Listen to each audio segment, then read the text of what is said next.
Các anh đi Côn Đảo ăn cái gì? Phải ăn mì tôm rồi gì vậy? Dẻo mắm rồi.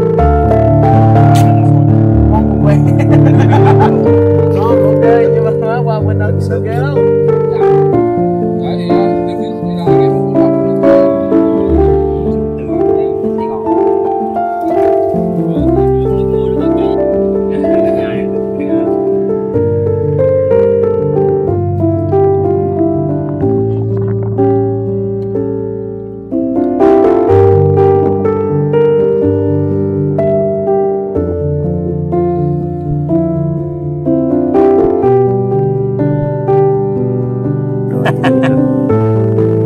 Robinson lâu lâu có cảm giác này